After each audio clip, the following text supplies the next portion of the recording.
Donc là, mon écran, je viens de le partager. Qu'est-ce que vous voyez voilà, le, voilà, le virtual machine. Pour cela, donc, il n'y a pas 36 solutions, c'est qu'il faut se connecter en tant qu'admin, ok? Admin sur la chef SQL du serveur.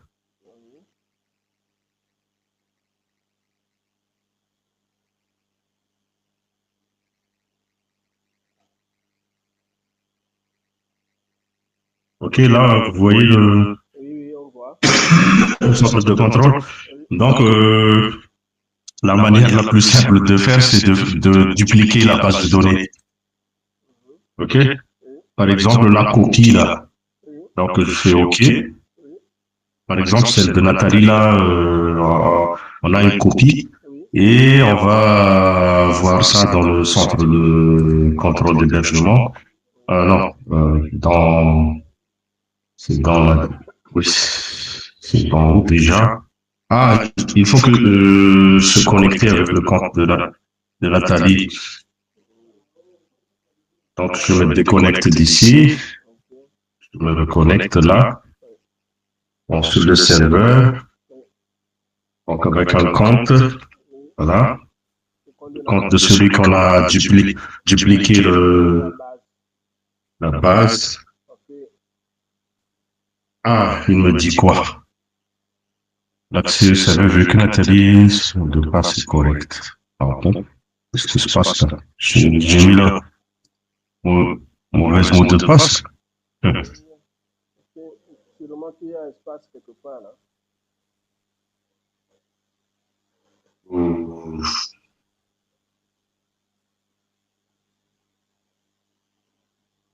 ne me donne pas accès. Ah, alors ça c'est peut-être le compte là. On va chercher d'autres comptes parce que ce sont des comptes tests.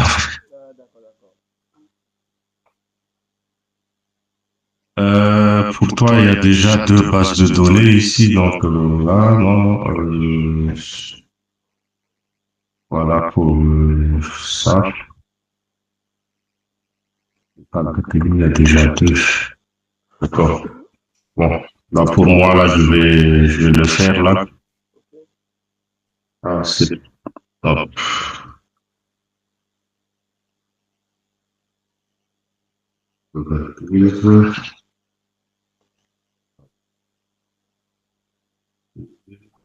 Compte, mot de passe.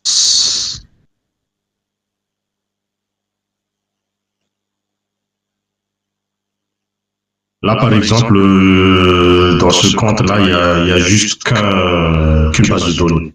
OK? Et normalement, l'utilisateur, s'il va dupliquer ça, il ne pense pas qu'il aurait l'autorisation de le faire. Hein. Il n'a pas l'autorisation de le faire. Donc, il va me demander, par exemple, est-ce que tu peux me créer une deuxième base de données? Donc, là, par exemple, il va payer ça. Donc, moi, je vais me connecter en tant qu'admin, l'admin du centre de contrôle.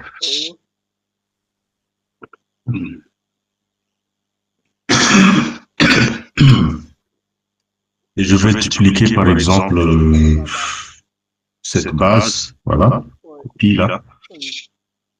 Voilà, et je vais me reconnecter sur le compte de tout à l'heure.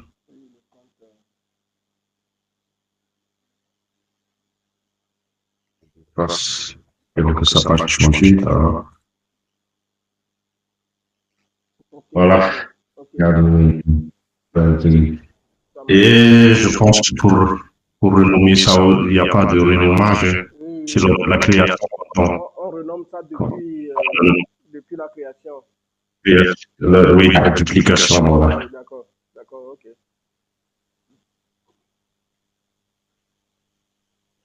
À part ça, ici,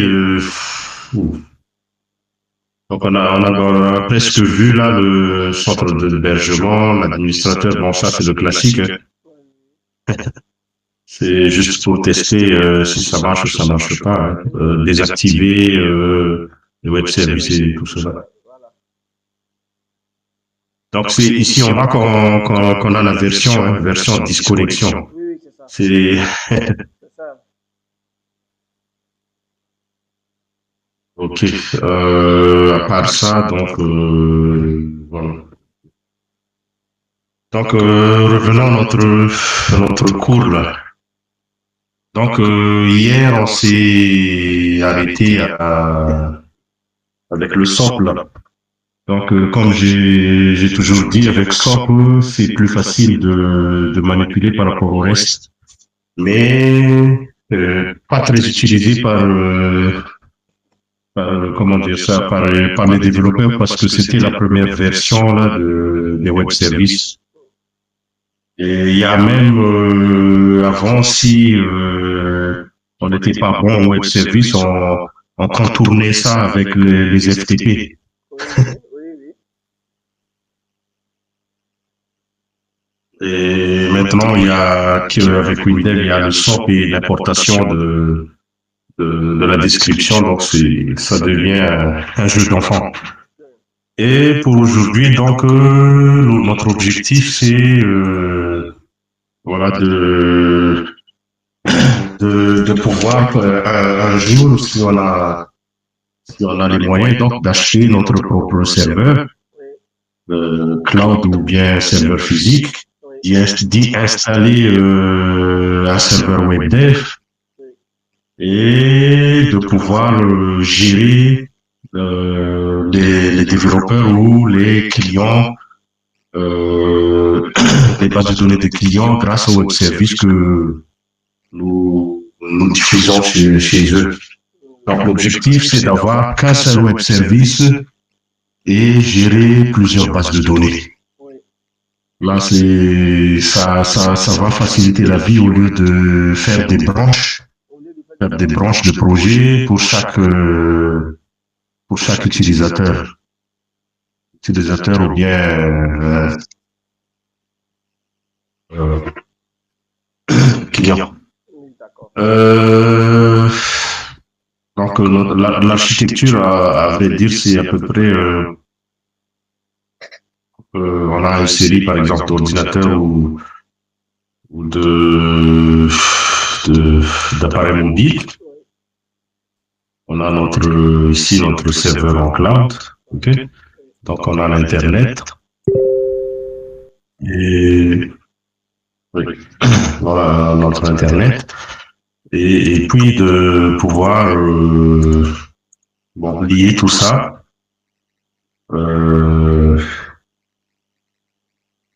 Il y a encore un web service, hein. Dans notre diagramme ici, il n'y a pas ça. C'est pas grave. Supposons que ici, notre web service ici,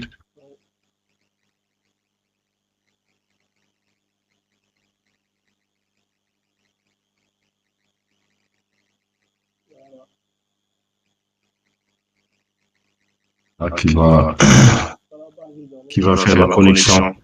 Oui, voilà, sur la base de données. Donc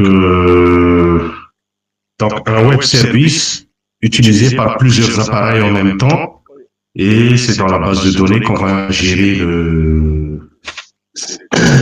c'est dans le web service qui va savoir s'il se connecte sur, par exemple, un login précis ou bien un groupe par exemple, parce que on peut aussi grouper les utilisateurs selon comment dire ça, selon leur société par exemple.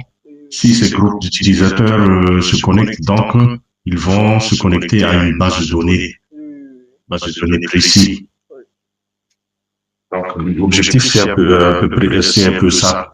Point de vue aussi, je vais fermer ça.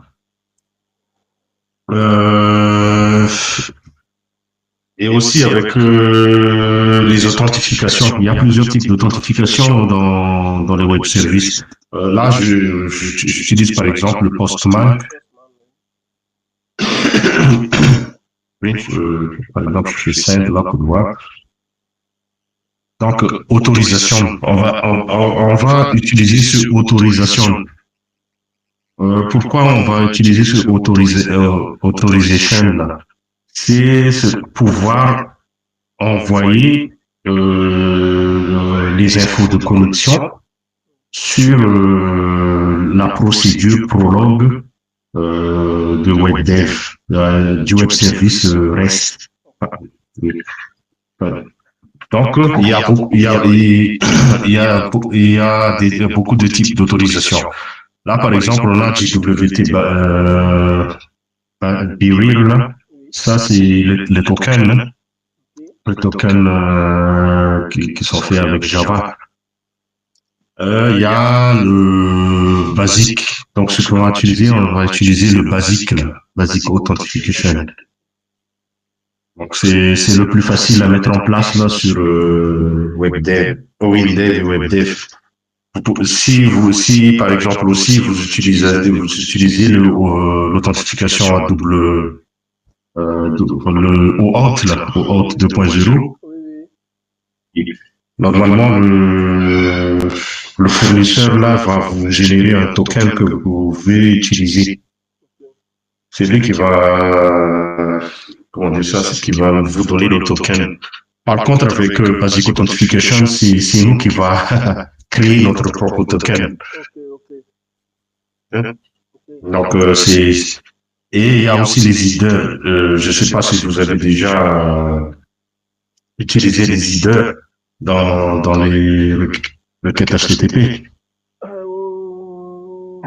Normalement, dans la déclaration de variables, un instant,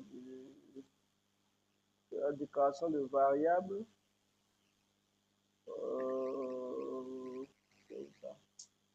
pardon. En fait, les headers sont de type comme ça. Il y a le key value. Il y a key value.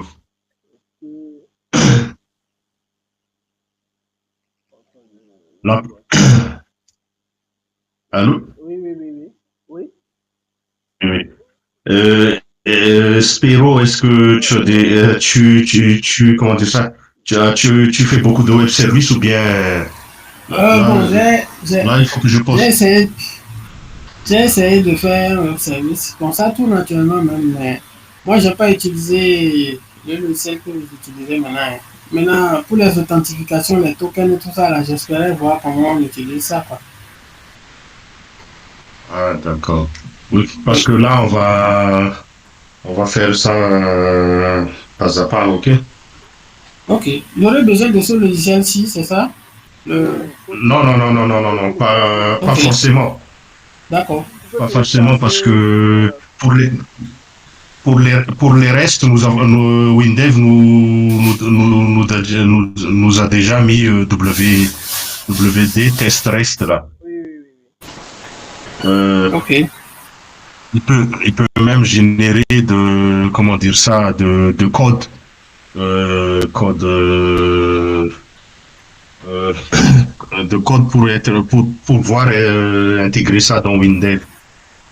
Par exemple, si vous êtes sur Internet et vous essayez de lire un lien HTTP là, de type REST, là, il va vous donner comment est-ce qu'on va intégrer ça grâce à WTest REST.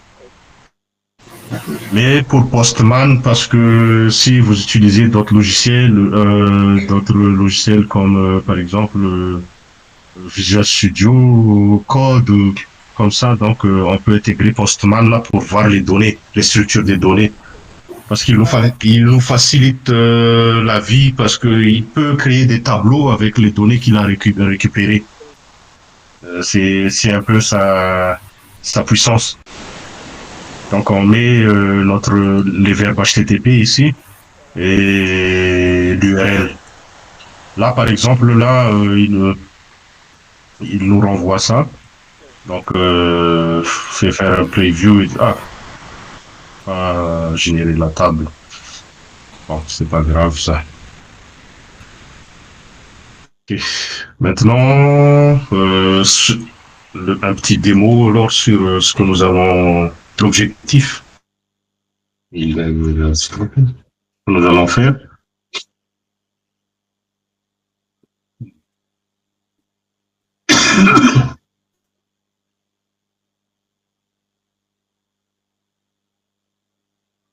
Je vous enverrai ces projets, hein, ne vous inquiétez pas. D'accord, d'accord, Le projet complet pour que vous puissiez voir ce qu'il y a dedans. d'accord. Bon, le reste académie. Parce en 1 heure ou 2 heures, on n'a pas tout le temps là pour de tout expliquer de la Z. Parce que ça va prendre un temps fou. D'accord. Mais le code que j'ai mis là-dedans, c'est le plus simplement possible. Ok, Facilement. Donc, d'accord.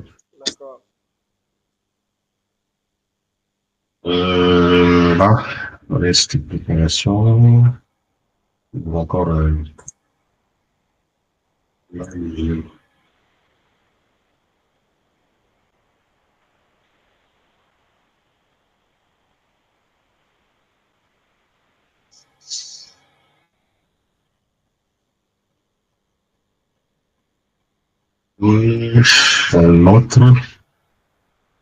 Donc là, comme vous voyez, là, j'ai 3 projets en web dev hein, pour pouvoir euh,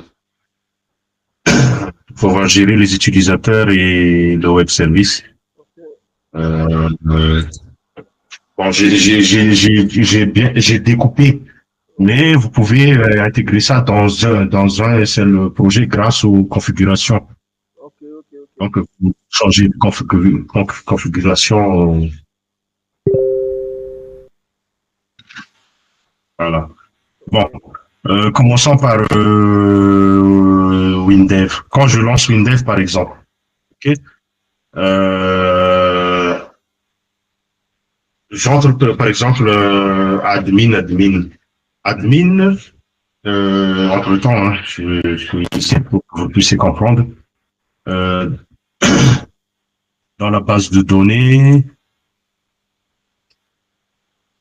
j'ai 2 bases de données. Une pour préparation, reste préparation et copie de reste préparation. Quand je me connecte ici par la préparation académie, là, il y a une liste de familles là il y a le jardinage, sécurité. Il n'y a pas de latence chez vous, hein? Non, c'est bon. Pour le moment, c'est fluide. Bon, ouais, d'accord. Non, c'est Il bon. y a le... Ah, allô? C'est bon. Ah, d'accord.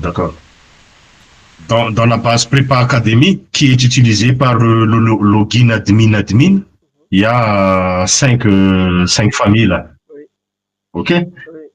Il y a une copie de Prépa Académie ici qui n'a que Deux. un seul famille. D'accord. Donc, c'est 2 utilisateurs différents. Hein. Oui, Donc, et je reviens là sur une dev. Là, on va tester en admin, et on a bien les 5. OK? oui.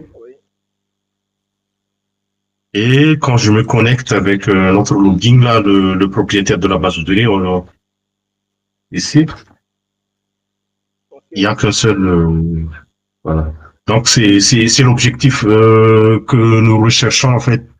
Quand j'entre un login, donc le système va savoir quelle base de données choisir pour ce login. Et pour cela, donc, on va commencer ici avec le web dev. OK. Reste préparation. Donc, au côté du codage, donc, j'ai pris ici, j'ai créé une classe mappée. Spero, est-ce que tu es à l'aise avec les classes? Bon, je peux suivre. Hein. J'ai essayé quelques fois, mais bon. Je suis pas encore très bien dedans quand même. Mais de toute façon, c'est écrit là-bas, j'ai vu que c'est un mapping qu'on a fait sur les données de famille. Mhm. Oui. Donc, pour créer ça, c'est facile. Il fait. Donc, là, on fait clic droit et créer une classe liée à une description de fichier. Et tu auras ça. Oui. Et dans la classe là, vous verrez qu'il y a beaucoup de, comment dire ça, beaucoup de méthodes. Certaines de ces méthodes sont créées automatiquement par WebDev. Moi, j'ai l'habitude de ne pas me casser la tête quand il s'agit de faire un enregistrement, par exemple, le verbe put en HTTP, et la modification est push, etc. Donc là, je le fais automatiquement, je laisse WebDev le faire. OK? Mais le chargement des données, ce qui est très important, c'est de pouvoir filtrer, par exemple. Là, je le fais manuellement. Donc ça, je ne le mets pas dans la classe, mais je le mets dans une procédure serveur. Dans notre cas ici, il y a, dans notre cas, par exemple, ici, produit chargé. Donc là, je charge le produit, par exemple. Voilà. Je charge le produit, je mets un paramètre de type chaîne. Donc, l'objectif de ces paramètres de type chaîne, c'est que quand je mets étoile comme valeur de ces paramètres, je mets nul dans le paramètre des requêtes pour avoir tous les enregistrements. Le principe du nul, c'est que quand on met nul sur un paramètre d'une requête, on ne prend pas en compte ce paramètre. Donc ça, là, vous voyez le code ici. Hein. Si ID produit égale à étoile, donc là, je fais nul. Et ainsi de suite. Et bon, le classique ici, c'est que dans produit, hein, pourquoi j'ai pas mis directement fichier vers tableau? Parce que je dois encore récupérer le nom de la famille. Ok? Si c'est pas clair, c'est ici le moment que vous posez la question. Hein. J'ai bien vu. Les nuls, ça veut dire que ça va récupérer tout les données. Oui. Ensuite, on exécute la requête. On supprime les tableaux. S'il y a une valeur dedans, on supprime. Et puis, pour tout ce qu'on a récupéré, on met ça dans le tableau avant de sérialiser ça. Voilà. Donc, sous forme de buffer. Hein. Oui. Sous forme de buffer. Oui, d'accord. Bon. Bon, là, c'est le classique. Hein. Et un petit truc aussi. Monde là. Suppression, lecture, cachement, création de code. J'ai importé un autre web service de type SOAP. Là, ça c'est pour vérifier la base de données de l'utilisateur. C'est-à-dire, je vais checker l'utilisateur.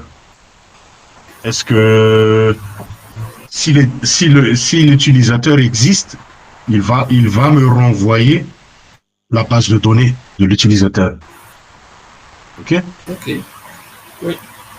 Donc, la leçon ici, c'est qu'on peut utiliser des web services dans un web service. Ok. OK? Hein? Que ce soit de type SOAP ou REST, on peut mélanger les web services dans un web service. Donc ça, ce sera utilisé dans notre procédure Prolog authentification. C'est grâce à ça que je peux basculer d'une base de données à l'autre grâce à un Change Connection si je récupère la base de données de l'utilisateur. Donc on va voir ça ici. J'ai mis ça comme user SAS. Qu'est-ce qu'il va faire? Bon, c'est un truc tout simple. C'est que il va récupérer l'info user, c'est-à-dire ici c'est le mot de passe, le nom d'utilisateur plus mot de passe. Okay? Les deux sont séparés par virgule. C'est pour ça que j'ai utilisé ici extraction. Ok? Oui. Parce que il y a l'info user, le mot de passe. Et j'ai recherché dans la requête, dans la base de données là. est-ce que le nom de sa base de données, si ça renvoie vide, donc cet utilisateur n'a pas le droit d'utiliser le web service, notre web service. Si ça renvoie le nom de la base de données, donc il va changer la connexion du web service. Pourquoi est-ce que j'ai dû faire ça séparément? Parce que si j'ai à faire de la maintenance, là j'aurai le moindre nombre de codes à manipuler. Si je l'ai fait dans l'autre projet là où il y a le web service là pour récupérer toutes les données et enregistrer des données, la maintenance ne sera pas si facile que ça. OK? Et pour le troisième projet, c'est carrément un site. C'est un site qui va manipuler les utilisateurs, c'est-à-dire des utilisateurs, lui attribuer une base de données, même supprimer un utilisateur. Donc là encore, on a le problème de la lenteur de HFSQL, même si c'est dans une machine virtuelle. Ça, on est le 5 là. 5. Ah, c'est long, extrêmement long. Hein. Oh là là. Voilà.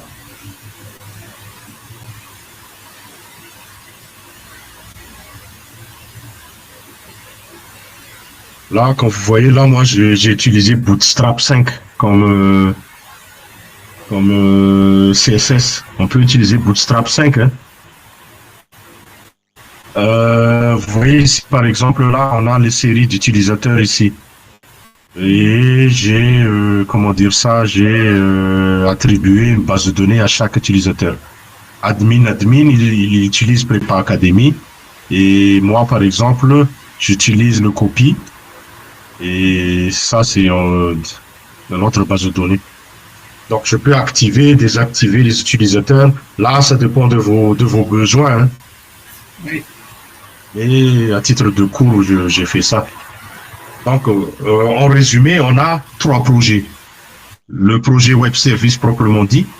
Donc là-dedans, on va trouver tous les points d'entrée du web service REST. OK? Et on a une procédure authentification là qui permet de choisir la base de données adéquate par rapport à l'utilisateur et aussi vérifier si l'utilisateur est bien enregistré ou bien quelqu'un qui a copié par exemple un lien de votre web service et qui utilise ça. C'est pour ça que l'authentification est très importante parce que il va servir de sécurité à l'accès des web services. Donc, vous avez des questions là ou encore? On peut continuer. On peut continuer, d'accord. OK. Oui. Bon. Passons maintenant à la connexion user. La connexion user, donc ça c'est le classique du changement de base de données. L'avantage avec WebDev, c'est qu'on n'a pas besoin de relancer le programme pour changer les connexions des bases de données. OK? Ouais. Donc, moi, je sais que l'admin, mon HFSQL client serveur, donc moi, j'ai mes authentifications aussi admin. Et l'adresse de mon serveur. Mais la database, c'est celle que je récupère quand je demande à notre web service user SaaS de me renvoyer le web service de celui qui s'est authentifié pour utiliser le web service. OK? Donc, ça, c'est le classique. Donc, j'ouvre la connexion, puis Je change la connexion. Si vous avez mis par exemple, un mot de passe, donc là, va falloir faire hpass. OK? Dans votre table là, dans votre table de base de données, si vous avez, par exemple, utilisé hcréation, s'inexistant, et par exemple, tous les fichiers, je vais faire ici hcréation s'inexistant, tous les fichiers, par exemple, vous avez mis un mot de passe, c'est pour encore ensuite sécuriser encore plus votre base de données. Vous pouvez mettre un mot de passe. Et si un jour... En fait, sur un de mes projets, j'avais mis les mots de passe sur les fichiers.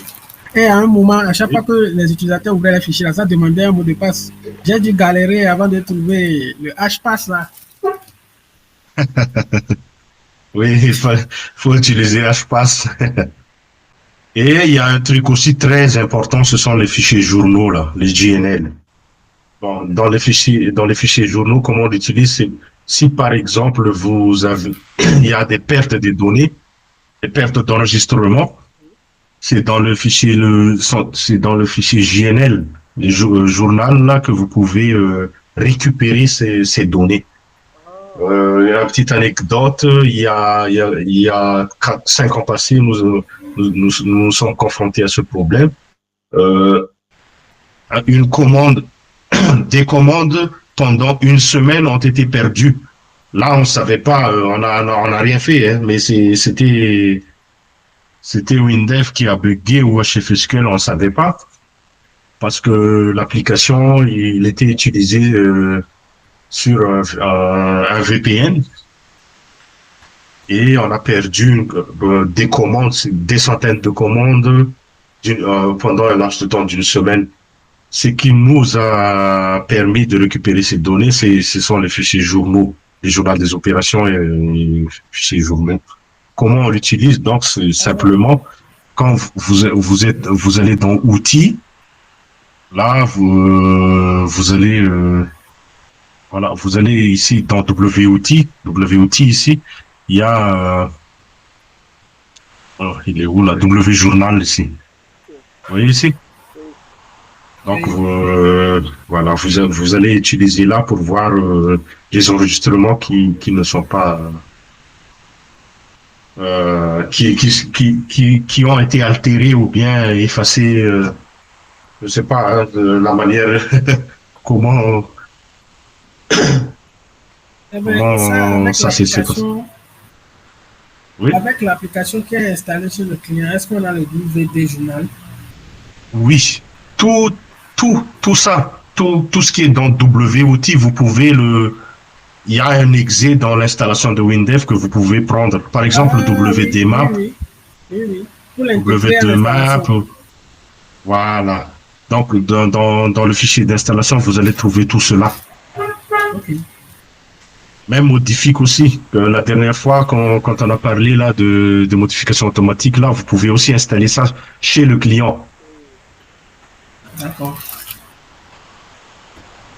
Voilà, bon, je ferai ça, d'accord. Là, c'est le classique, mais là, maintenant, dans l'authentification. Donc, il n'y a pas 36 solutions, hein. On ne peut pas, comment dire ça, créer notre propre, par exemple, ici, l'entête, là, il faut qu'on utilise ce mot authorization. Si vous changez ce mot authorization dans la lecture de l'entête, ça va pas marcher, hein. Ça va pas marcher.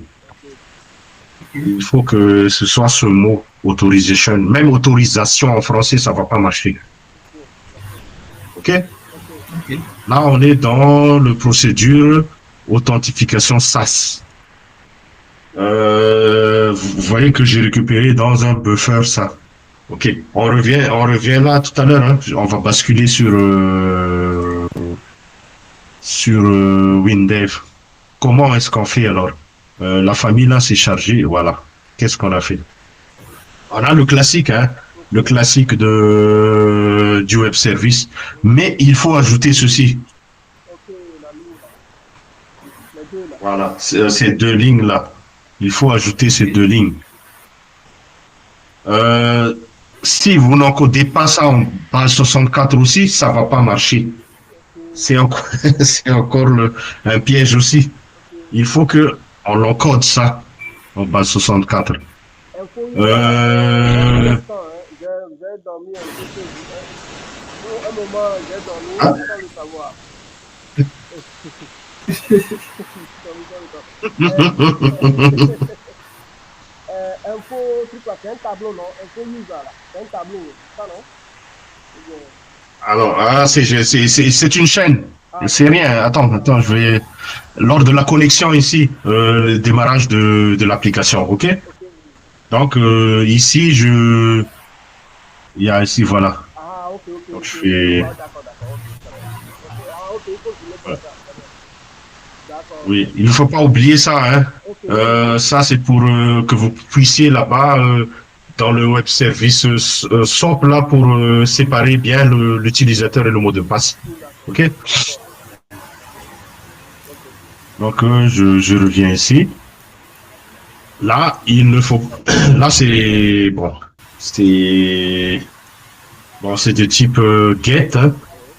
Oui, Et l'info user, donc, il faut l'encoder en base 64.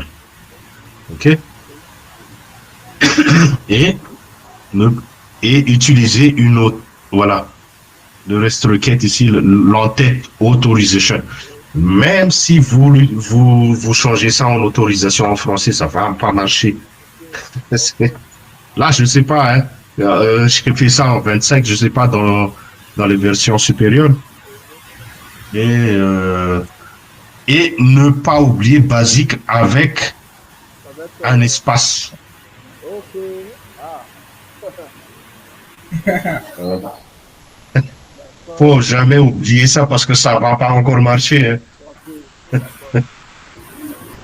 d'accord, d'accord.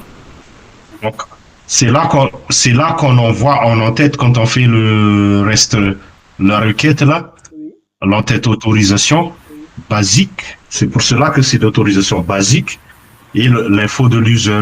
ok, Donc, dans tous vos appels en web de point d'entrée pour les web services, il faut que vous mettiez ce code-là. ok, Ça sert d'authentifier qui utilise actuellement l'application oui, et est-ce qu'il a le droit d'utiliser le point d'entrée ou non. ok, C'est là qu'on fait le... Voilà. Et c'est juste ça, hein. oui, Si vous avez déjà fait du web service REST, c'est juste ça. oui, c'est juste ça, mais je Mais ne peux pas c'est... ajouter. Oui. Enfin, oui. Mais c'est un truc, Bien comme sûr, on dit toujours, un truc tout bête, mais bien ça sûr, prend des mois et des mois à trouver. bien sûr, bien sûr. Ça, je Euh, cherchais ça depuis. Je cherchais ça depuis. Je trouve ok. Voilà. que... Donc, à Et chaque fois que je reviens. quelqu'un va essayer d'avoir quelque chose de web service, ça va contrôler si c'est Oui, vraiment quelqu'un qui est connecté ou pas. oui, c'est quelqu'un qui... Voilà. Ça va sécuriser votre web service, hein. Mhm, Si quelqu'un a accès un jour, par exemple, à votre code, oui, il va trouver l'URL de web service. oui, Il va peut-être copier ça et faire ça chez lui. Il va récupérer toutes les données. Par oui, exemple, des données des clients, là, il ne faut pas que des effectivement, personnes mal intentionnées aient les données des clients. exactement. Mais grâce à ces autorisations, donc là, il ne va pas. C'est inutilisable par lui Parce s'il n'est pas enregistré. voilà, parce que ça, les données là sont enregistrées dans une base de données de l'utilisateur. Voilà. Ok.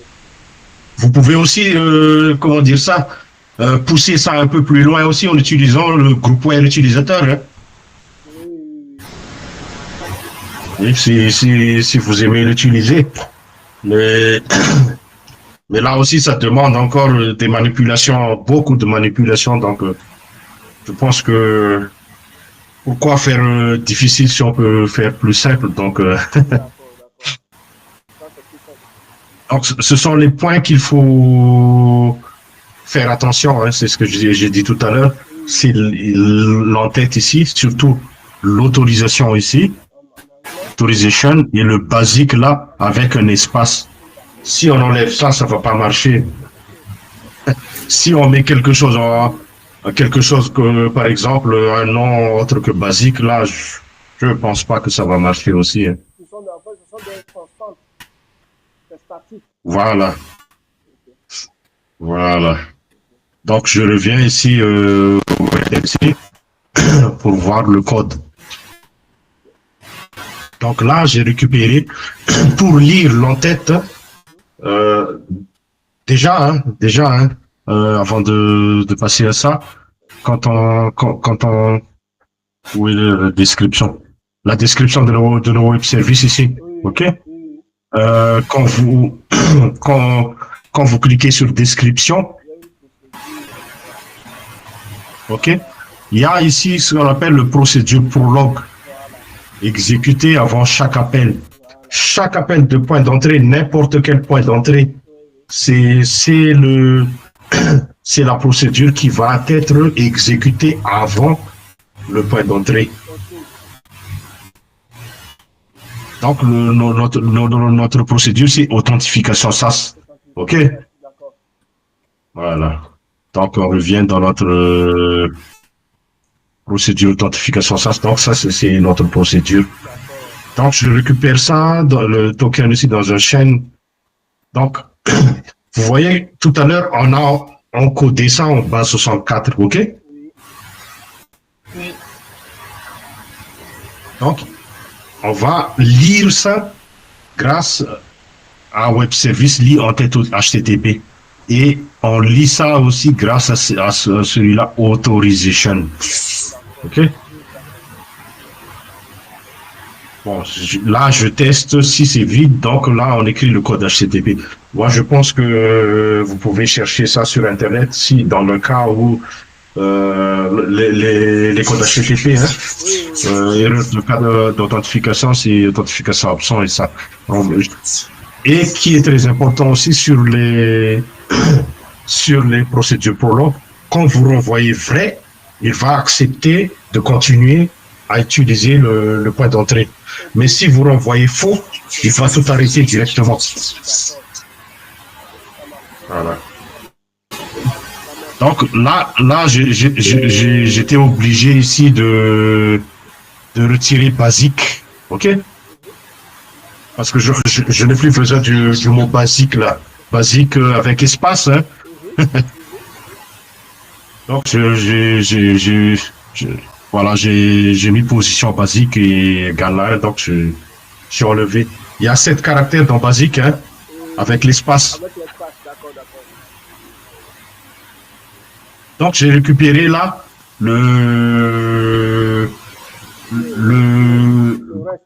l'info user là en base 64, ok?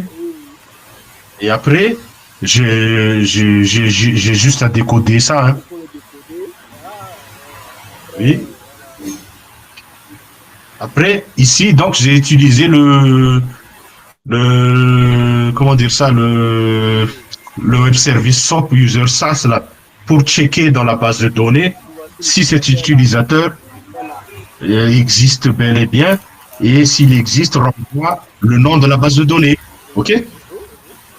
On peut aller voir. Si la base de données... On peut aller voir. Hein? On va le voir. On peut voir dans la procédure. Donc, OK, donc c'est dans notre là, voilà, check user ici. Donc c'est un web service qui va renvoyer le nom, juste le nom. C'est pour cela que je vous ai dit qu'il ne faut pas oublier le virgule. Donc j'ai extrait ça et j'ai recherché le pseudo et le mot de passe là dans la base de données, et il va renvoyer une valeur. Si la valeur, s'il n'a pas trouvé, donc la valeur sera vide. S'il a trouvé, donc il va renvoyer le nom de la base de données. OK? Donc ici, donc là je teste si c'est vide, donc j'écris encore utilisateur non trouvé.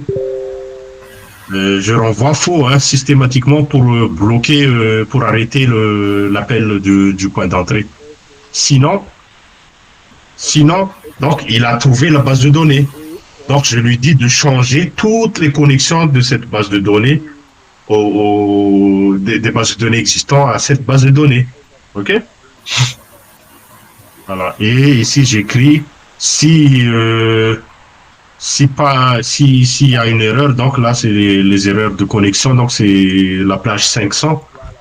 Donc, erreur de connexion, je renvoie faux. Sinon, j'ai écrit que le code 200, là, c'est authentifié et connecté.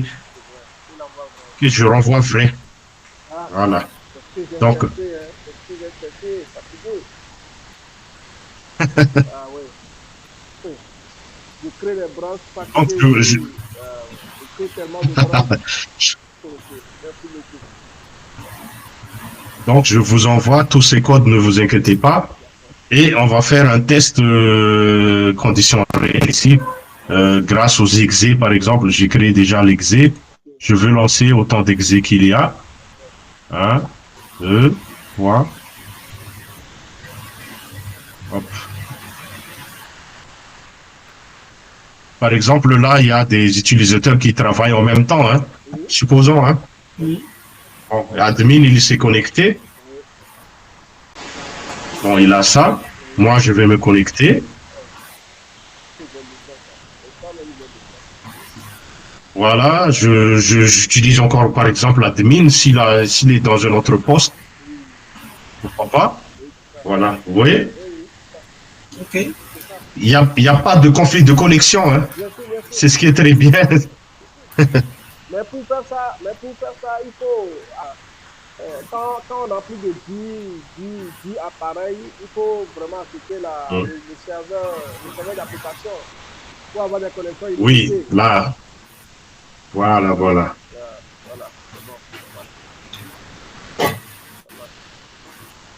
Donc, de toute façon, ne vous inquiétez pas, même si vous avez des questions, donc on va... J'ai oublié, même les 10 connexions, moi j'ai testé ça sur 10 appareils. Ce que j'ai remarqué, c'est que le conflit n'est là que si les demandes, c'est-à-dire les 10 demandes sont faites en même temps. Oui. Plus de 10 demandes en même temps. Oui, mais imagine que tu as... Mais on peut cotiser de l'argent et sur pour acheter ça, hein. Ou bien, on peut cotiser on peut cotiser de l'argent et acheter, et après, bon, ou bien c'est possible, oui. Non, c'est ça, non? Oui. Moi, je vous propose, je suis avec vous avec ça, hein. Si on peut le serveur qui n'est pas limité là, on peut installer ça sur combien? C'est une seule installation? Non, plusieurs installations. Juste ça. Juste installer? Un seule installation, hein. Oui, donc normalement, hein, l'utilisation des serveurs d'application, c'est sur une machine, mais c'est déjà créé pour pouvoir gérer autant de données, hein. Oui. Autant de tout ce qu'on veut, hein. Autant de web services, autant de bases de données. Autant de web services, de bases de données, tout. C'est la capacité de stockage comment dire ça, du serveur, hein, et la mémoire vive aussi, hein, et le processeur, là, le nombre de cœurs de processeur. Donc, par exemple, si vous avez 8 cœurs, vous avez 16 ou 32 gigas de RAM, vous avez 1 Tera en SSD ou en M2, vous n'avez pas de problème, même si vous allez gérer 500 clients. Hein. Oui, c'est ça. Bon, le Linux que j'ai acheté là, c'est 28 gigas et puis 300 et quelques de SSD et 10 cœurs. C'est bon, non? Oui, c'est bien. C'est bon. C'est ultra rapide, ça. En plus, avec Linux, quand il n'y a pas d'interface graphique, là, c'est encore plus rapide. Hein. Il y a aussi Windows Server sans interface graphique, mais bon, les gens utilisent Linux pour sa gratuité. Oui, vraiment.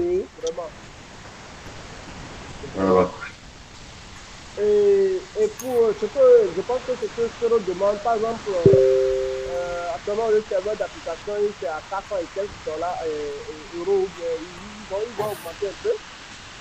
Si on cotise de l'argent, par exemple, et qu'on achète ça, on télécharge. Oui. Est-ce que moi, moi, je peux installer et si je lui donne, lui aussi installe? Là, j'ai pas encore essayé ça. Hein. Peut-être que ce sera mentionné à l'achat, si c'est deux, c'est mentionné à l'achat. Parce que moi, je vous dis que l'avenir de, comment dire, même PC Soft, là, quand on a discuté tout à l'heure, là, pourquoi est-ce qu'ils insistent sur le SaaS? Parce que là, c'est ce que nous venons de voir, c'est un SaaS, hein, Software as a Service. C'est-à-dire que on va louer notre application chez le client.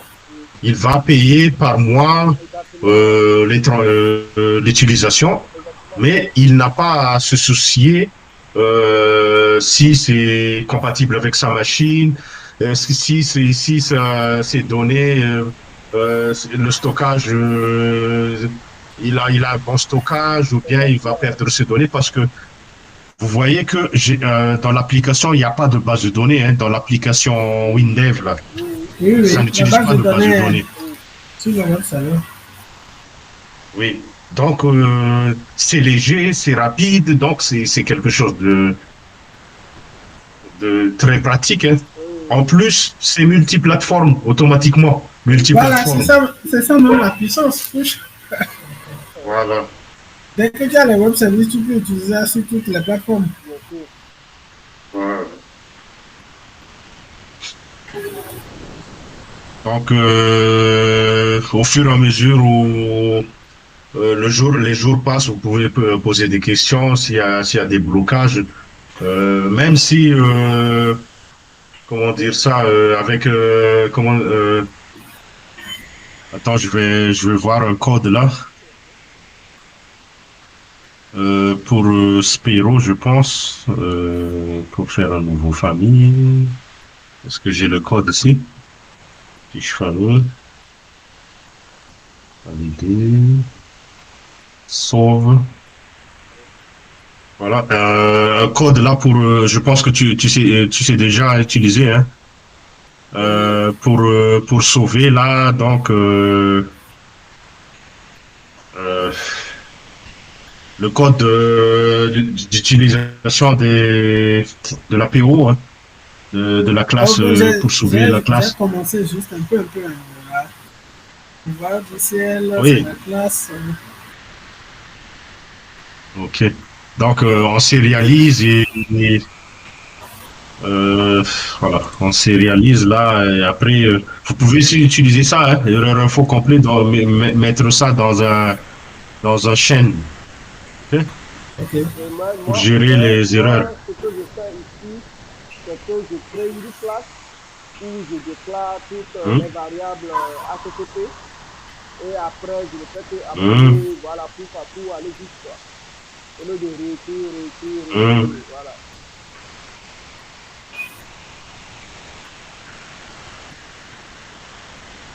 voilà. Voilà. Je pense que je vais beaucoup plus m'atteler sur la PO et tout ça. Si vous avez même des vidéos sur lesquelles on parle de PO, vous pouvez m'envoyer ça d'ailleurs. Sur la PO, côté Windows sur YouTube, tu vas soutenir, hein. Il y a que du désordre. Oui, sur la manipulation des classes et autres là. Oui, sur YouTube, tu vas soutenir avant. Il y a presque pas tellement de vidéos, hein, même si tu trouves, ce n'est pas vraiment ça, quoi.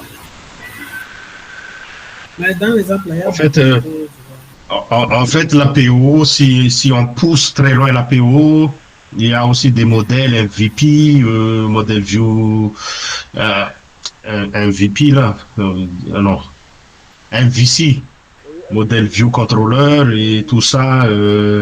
Il y en a tellement, les architectures entières, et tout ça, il y a tellement de choses là avec l'APO. Mais il y a aussi une façon le plus simple de faire l'APO sans se casser la tête. Hein.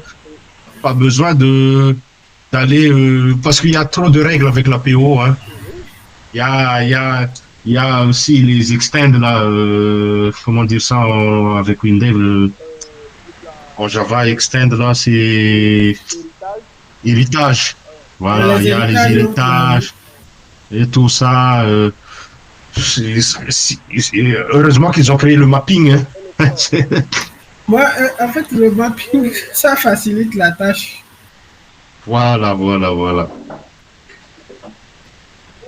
Même si on ne s'y connaît pas trop avec le mapping, ça va. Oui, oui, oui. En fait, une classe, c'est une structure évoluée. C'est juste ça. Hein.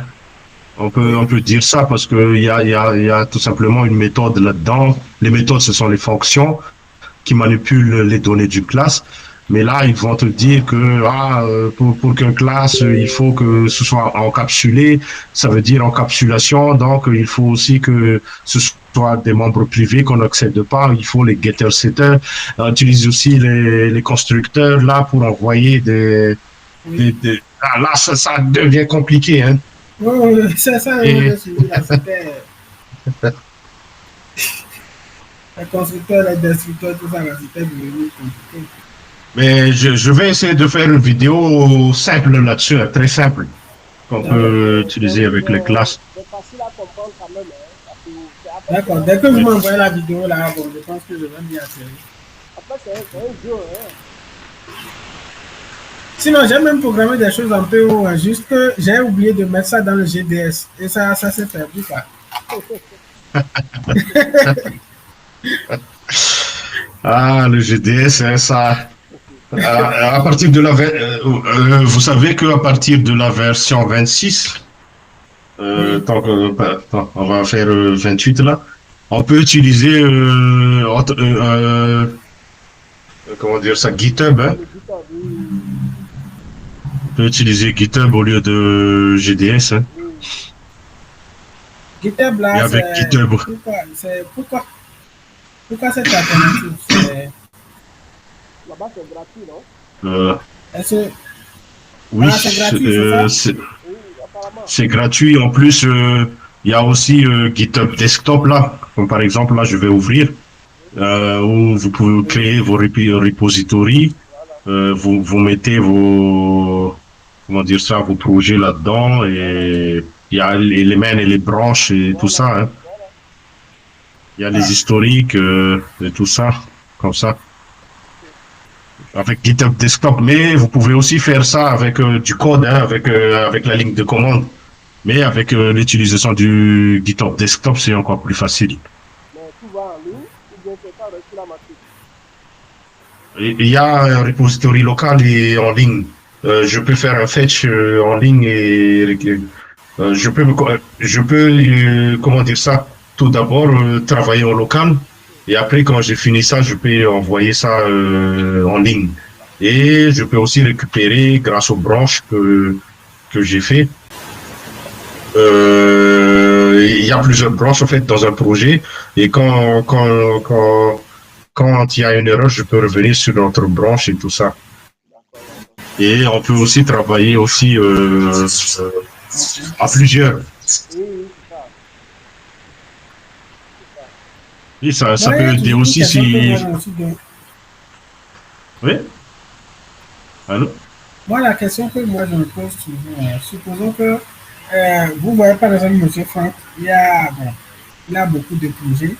Est-ce que il n'y a pas une manière de mettre des gens sur certains bouts des projets sans pouvoir, c'est-à-dire sans leur donner la possibilité d'avoir accès à tout le projet? Oui, Je ne oui, sais pas si je me fais comprendre un peu avec la question. oui, c'est possible. Hein. C'est dans la configuration du GPS, dans le quand tu crées l'utilisateur, le projet que tu lui Oui. affectes, si tu configures bien, il aura accès à ce projet. Hein. Je pense que Non, c'est pas que à ce projet, hein, à une partie du à une projet. partie du projet. Et bon, il faut que ça nous réponde à ça. Supposons qu'on veut créer euh, une société de programmation. Mhm. On va pas quand même laisser tout le monde avoir accès aux GDS comme ça. Il faut copier le projet. Oui, oui. Oui, dans dans la Est-ce qu'il y gestion a une... d'utilisateurs. Ah, il y a ça, non? Dans, Dans l'utilisation, attends, je vais essayer quelque chose tout d'abord. Ok.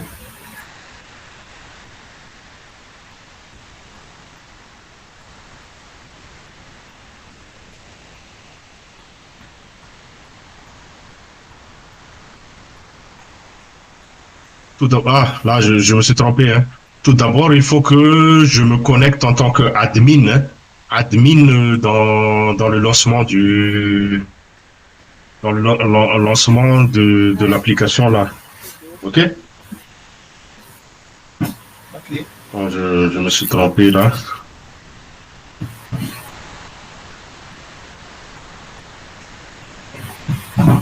Ici, donc, je me mets en tant qu'admin, hein.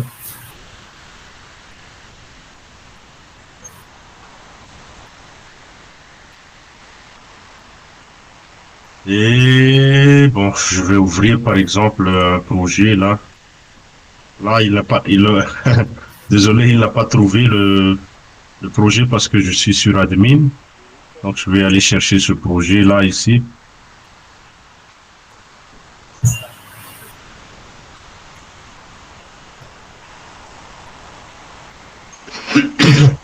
Ah non, il n'est pas associé à la base. Pourquoi?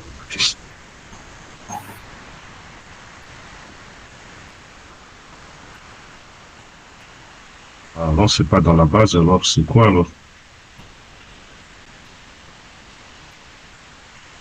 Donc, c'est quel projet qui est dans la base?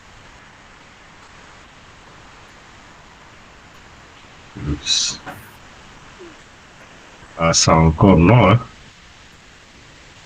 Bon, c'est pas grave. On va mettre ça dans la base.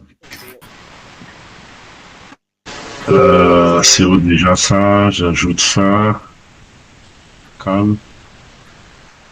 Un projet déjà présent sur le répertoire. Bon. Je fais quoi là? Donc, je vais fermer le projet. Donc, je vais ouvrir à partir du GDS.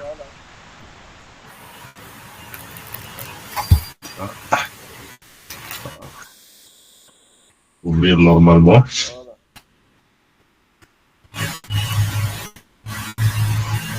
Bon, là, je suis sur admin. Quand je vais gérer GDS, vous voyez ici, administration, il y a les paramétrages. Activer l'authentification, il y a les outils ici. Attends, c'est où déjà on fait avec les utilisateurs là? Connexion, répertoire du projet,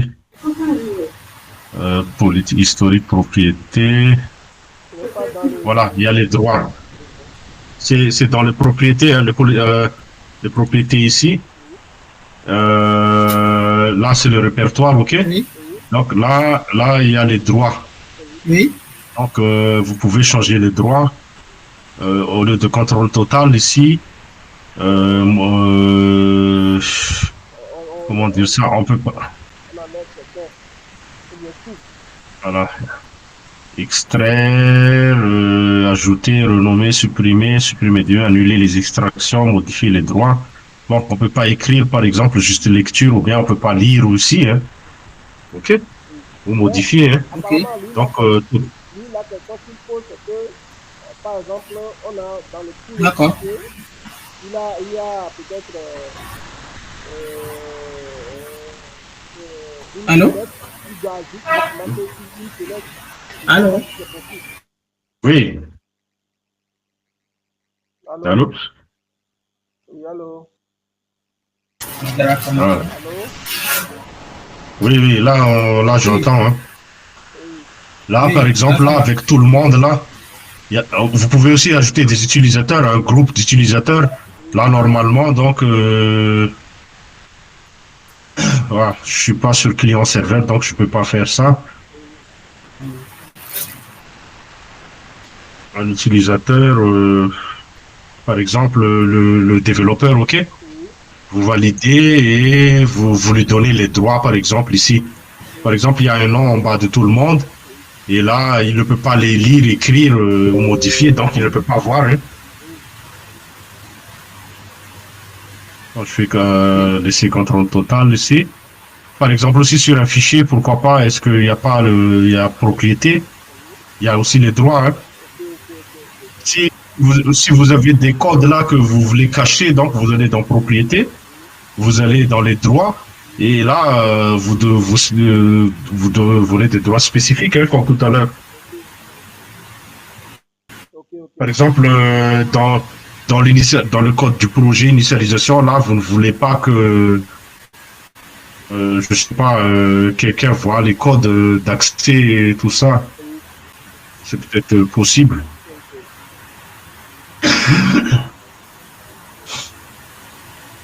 Bon, c'est à peu près ça les droits, hein.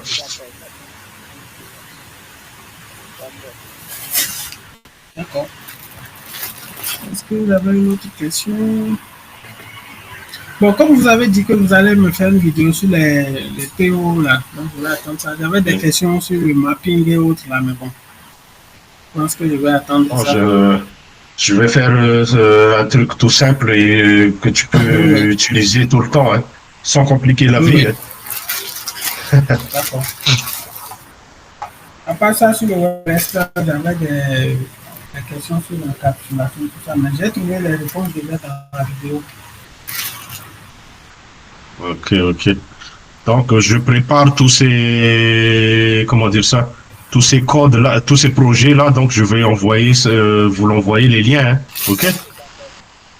Et à propos aussi, est-ce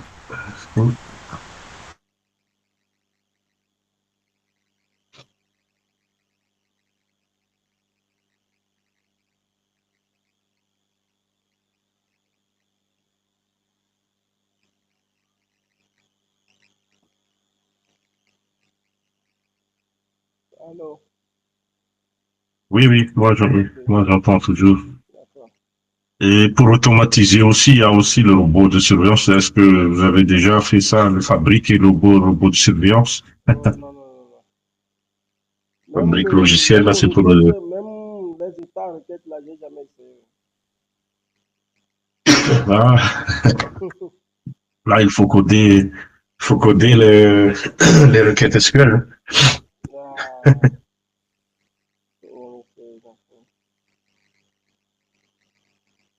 Mais à propos de l'administrateur SAS, là, ça, je pense que c'est... Ah, j'ai oublié, en fait. On peut ne pas utiliser ça, hein. Une minute, j'arrive. Hein. D'accord.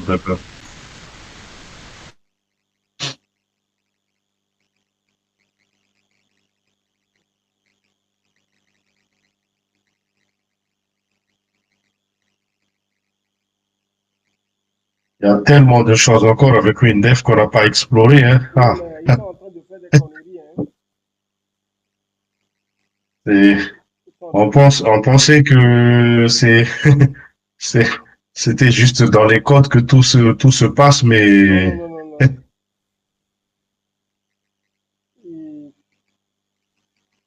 Non. Sinon, si quelqu'un vend son dong 27 ou 28 ou 26, je vais acheter, hein, depuis là, tu n'as pas trouvé quelqu'un aussi, hein.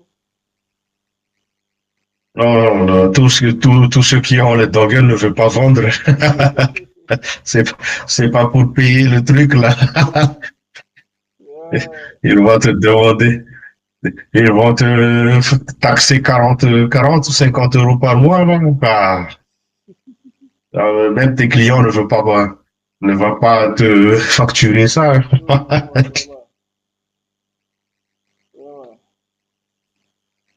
Sinon, leur sens là, ils n'ont qu'à laisser ça. Ils n'ont qu'à vraiment. Ils n'ont qu'à continuer leur politique, hein. Ça nous Moi, engage je me pas. demande pourquoi est-ce qu'ils font ça, hein. Non, ils seront déçus, hein. Ouais. Normalement, ils doivent trouver une solution pour vulgariser WinDev en Afrique et partout dans le monde pour que vraiment, quand on fait les classements, il faut qu'on. Oui, Oui, ils ont créé ça, hein. Attends, ils ont créé une version Express, là. WinDev Academy, hein. Non, WinDev Academy.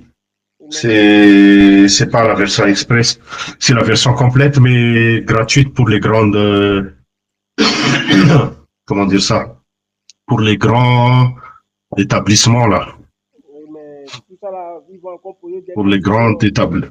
ils vont encore poser des conditions bizarres dessus. Donc, moi j'ai demandé, mais ils ne m'ont pas donné. Il faut que je sois pour les étudiants et les écoles. Voilà, Ah, c'est ce qu'ils disent. Hein. voilà. Bon, c'est la version 2025, donc il va dire que la licence éducation gratuite pour étudiants. Donc, si un étudiant présente sa carte, on va voir ça. Voilà.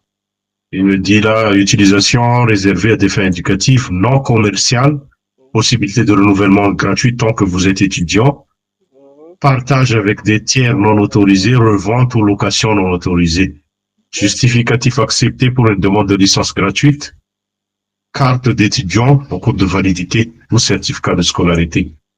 Bon. Maintenant, on peut faire des applications avec ça et vendre au moins. Non, non, non, non. C'est ça le problème. C'est pas ça. C'est on peut pas faire de, je pense qu'ils ont levé le généré, hein. Oui, oui, ils vont enlever les génériques. Tu fais juste un go. Voilà. Et pour les écoles et les universités, moi, j'ai demandé ça. Ah non, vous n'êtes pas éligible, hein. Ah, C'est à destination des établissements d'enseignement, notamment les lycées, les ITU, les facultés, les universités, les écoles d'ingénieurs, là, tout ça.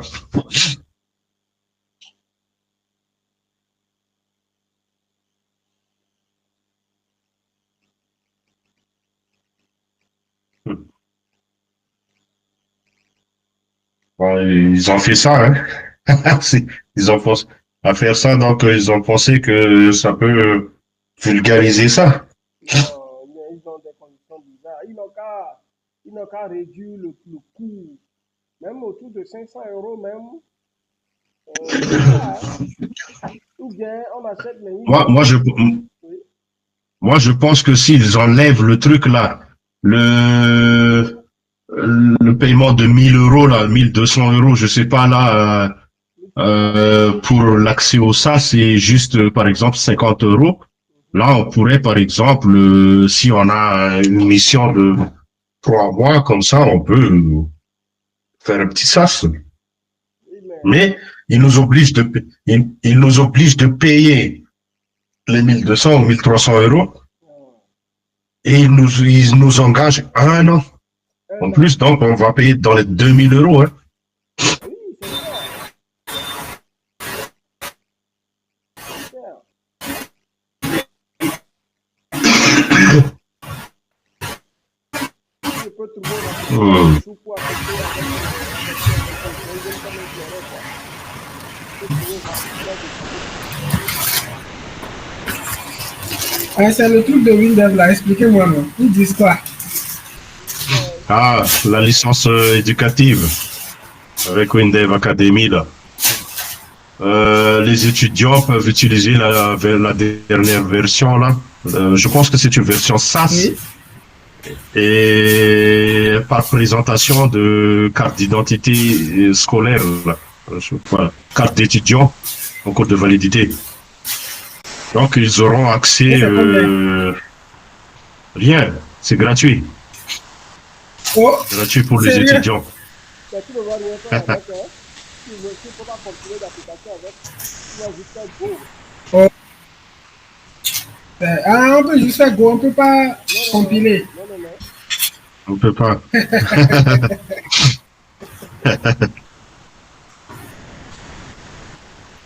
Et maintenant, Et il y a aussi pour les écoles et les universités aussi.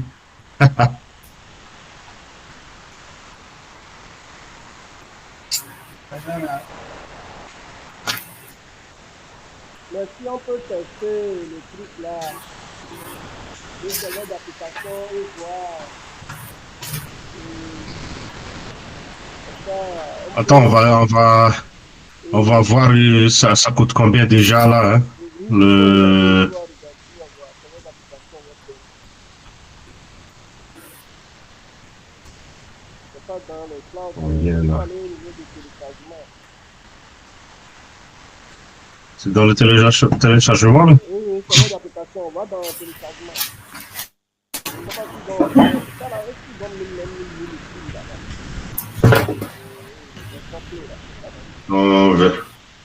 là-bas? C'est dans ça ou bien c'est dans le tarif, là? En tarif, Voilà. il va dans le tarif.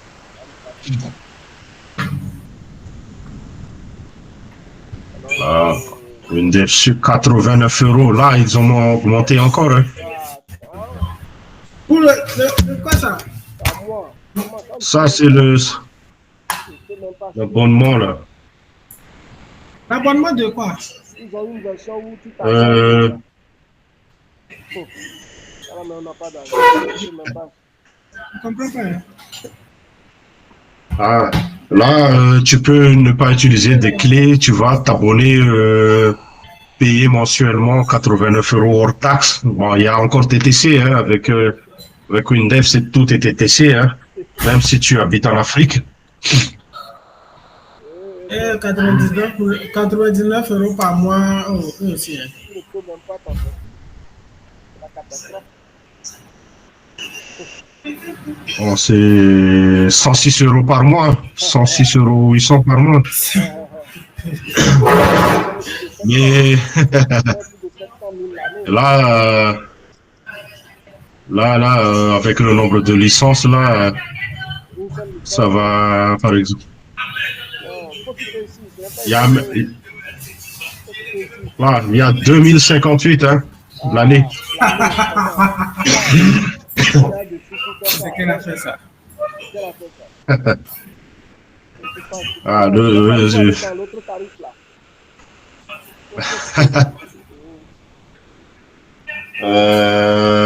l'être de ce serveur d'application, c'est 25 euros par mois. 25 euros par mois.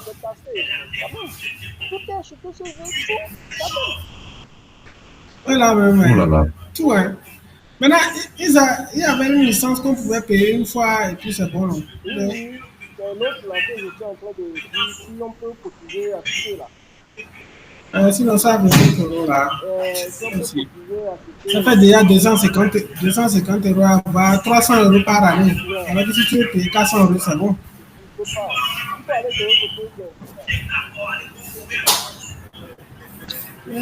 Avant, c'est par licence aussi, hein. C'est par licence, hein.